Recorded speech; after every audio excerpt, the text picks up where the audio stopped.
Sieć jest obecna w 33 krajach, w tym w USA, gdzie już mają ponad 180 sklepów, a szykują się do otwarcia jeszcze większej ilości. W Rosji nie ma Lidla, ale Niemcy bacznie przyglądają się rosyjskiemu rynkowi od kilkunastu lat. Wiadomo o negocjacjach jeszcze z początku 2022, by pierwszy sklep powstał w Petersburgu. Funkcjonuje ponad 12 tysięcy sklepów tej marki. Zatrudnionych jest łącznie ponad 315 tysięcy ludzi. W całej Europie w latach 2021-2022 Lidlowi podskoczyła sprzedaż o 4,7%, generując ponad 100 miliardów euro. W Polsce jest ponad 800 punktów i zatrudnionych jest jakieś 25 tysięcy osób. Przychód z jednego roku w Polsce to 12 miliardów złotych, a przychody rosną z roku na rok w tempie około 15%.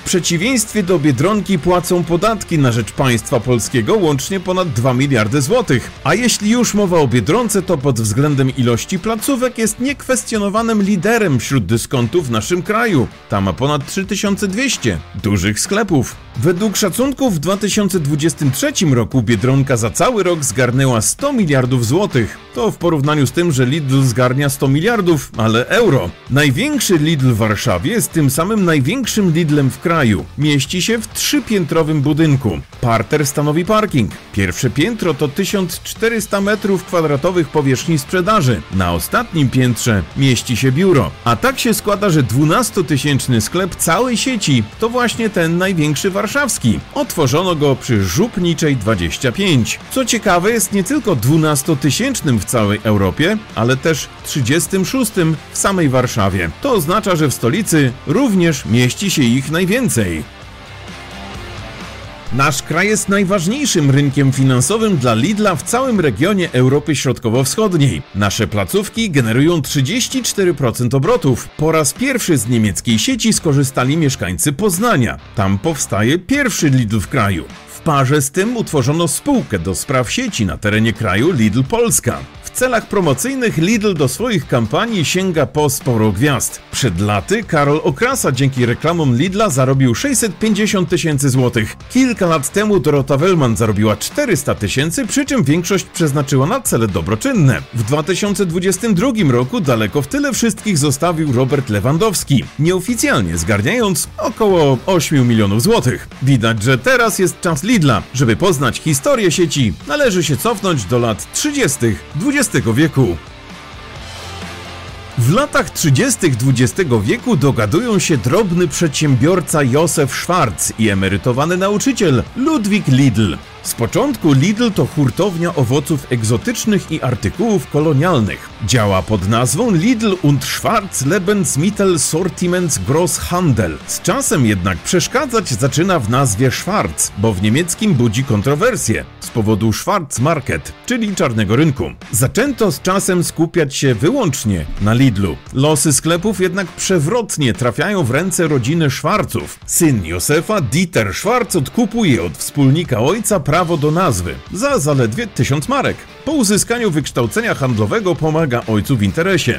Dziś siedziba główna znajduje się w Neckarsulm w Badeni-Württembergi. Sieć należy do rodzinnej spółki Schwarz Beteiligungs GmbH, do której zaliczany jest także Kaufland. Logo Lidla jest nieprzypadkowe. Jest nasączone symboliką jak dobre spaghetti sosem. Koło wpisane w kwadrat jest motywem zaczerpniętym z człowieka witruwiańskiego. Logo ma wybrzmiewać idealnym pięknem i harmonią. Kolorystycznie niebieski symbolizuje stabilność, jakość i niezawodność. Żółty symbolizuje optymizm, lojalność i życzliwość. Połączenie obu kolorów wywołuje ciepłe uczucia. Nim przejdziemy do dalszej historii sieci, do tego ile zarabiają kasjerzy, menedżerowie czy w ogóle kto stoi za tym wszystkim, to warto zwrócić uwagę na to, jakie gorące uczucia Lidl wzbudza.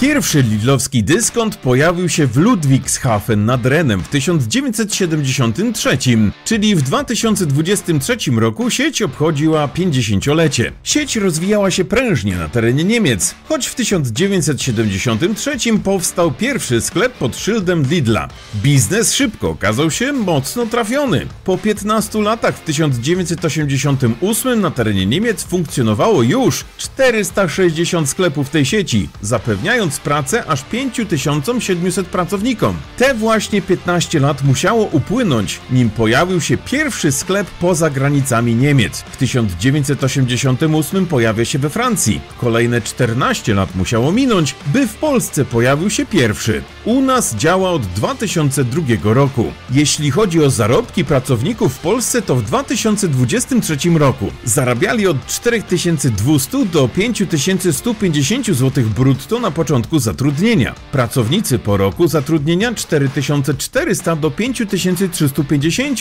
Ci pracujący już 2 lata od 4600 do 5600 zł brutto. Menedżerowie sklepów zarabiają średnio o 2-2,5 tysiąca zł brutto więcej, przy czym im przysługuje jeszcze samochód służbowy. Dla porównania, sprzedawca w Niemczech, w zależności od regionu, zarabia różnie. W Saksonii około 1640 euro, czyli ponad 7,5 tysiąca złotych. W Badenii Wirtembergii około 2470 euro, czyli jakieś 11 400 złotych. We Francji czy w Anglii średnio nieco ponad 2000 euro, czyli ponad 9300 złotych. Z racji, że firma nie widnieje na giełdzie, większość informacji na jej temat jest niejawna. Nie wiadomo wiele na temat ludzi kontrolujących jej działania, czyli na temat rodziny Schwarzów, czy na temat jej sytuacji finansowej. Twórca i długoletni właściciel Dieter Schwarz w 2022 roku był jednym ze 100 najbogatszych ludzi świata. Magazyn Forbes w 2020 uplasował go na 30. miejscu. W 2019 okrzyknięto go najbogatszym Niemcem. W 2022 majątek miliardera szacowano na ponad 47 miliardów euro. Urodzony w 1939 biznesmen od lat stawiał na rozwój stworzonych marek, bo nie tylko stworzył rozpoznawalny szyld, ale też swoją wizję handlową, którą sieć stale rozwija. Lidl trzyma się na rynku w głównej mierze dzięki zamawianiu jak największych wolumenów towaru w centrali europejskiej, by uzyskać najniższe możliwe ceny. To m.in. Lidl przyczynia się do upadku popularnych w latach 90. potężnych hipermarketów. Ich format średniej wielkości sklepu się sprawdził, ale nie poprzestali na wykańczaniu hipermarketów. Podążając ścieżką rozwoju, Lidl wszedł dynamicznie na rynek brytyjski, gdzie wywołał spore poruszenie.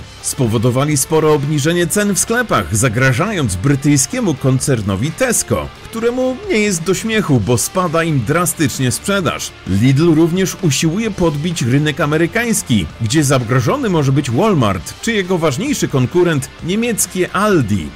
Fakt sprowadzania do sklepów wielu produktów zagranicznych bulwersuje niektórych klientów, ale nie można powiedzieć, by polskie firmy nie współpracowały z siecią. Z uroków eksportu do państw Europy Środkowo-Wschodniej, Zachodniej i Północnej korzystają m.in. takie firmy jak Mlekowita czy Tarczyński spółka akcyjna. I nie ma świętych krów. Lidl ma na swoim koncie liczne skandale. Pojawiły się zarzuty związane ze złym traktowaniem pracowników, o ignorowanie działań proekologicznych czy wprowadzającą klienta w błąd reklamę. Niektórzy pamiętają aferę z podróbkami torebek polskiej marki Witchen, gdzie w nazwie pojawiła się literówka. Polacy jednak zemścili się przy nadarzającej okazji. Masowo wykupywano produkty, po których zwracano masowo puste opakowania, twierdząc, że towar nie spełnił ich wymogów jakościowych, żądając rzecz jasna zwrotu pieniędzy. Lidl zrozumiał, że nie warto zadzierać z Polakami i wycofał się ze swojej nieudanej kampanii promocyjnej już po kilku dniach. Sieć jest na tyle silna na rynku handlu detalicznego w naszym kraju, przyciągając odbiorców w różnym wieku, że zmusza inne sklepy do tego, by dostosowywały swoje oferty i ceny do tego, co Lidl proponuje. Marka nie spoczywa na laurach, tworzy coraz więcej miejsc pracy, inwestuje w infrastrukturę i tworzy co rusz nowe projekty, jak chociażby szkoły pełne talentów. To marka, z którą należy się liczyć i która przyciąga coraz większą ilość klientów. Z danych wynika, że Polacy chętnie kupują kupują w Lidlu ze względu na szeroki asortyment, przystępne ceny, przykuwające uwagę kampanie reklamowe czy nietuzinkowe akcje promocyjne. Fakty mówią same za siebie. Przykładowo w maju 2023 roku Lidl okrzyknięto najtańszym sklepem w Warszawie. Wyszło na to, że przeciętny koszyk zakupiony w Lidlu kosztował o ponad 10 zł mniej od tego samego koszyka w Biedronce. Aczkolwiek należy się mieć na baczności. Z kontroli inspekcji handlowej przeprowadzonej w pierwszym półroczu 2022 w ponad 30% sklepów Lidla stwierdzono błędne oznakowanie ceny, co najmniej po raz trzeci, odkąd ujawniono pierwsze nieprawidłowości. Naruszenia dostrzeżono w 7 z 22 skontrolowanych sklepów. To tyle na ten temat. Prosto z mostu pozdrawiam.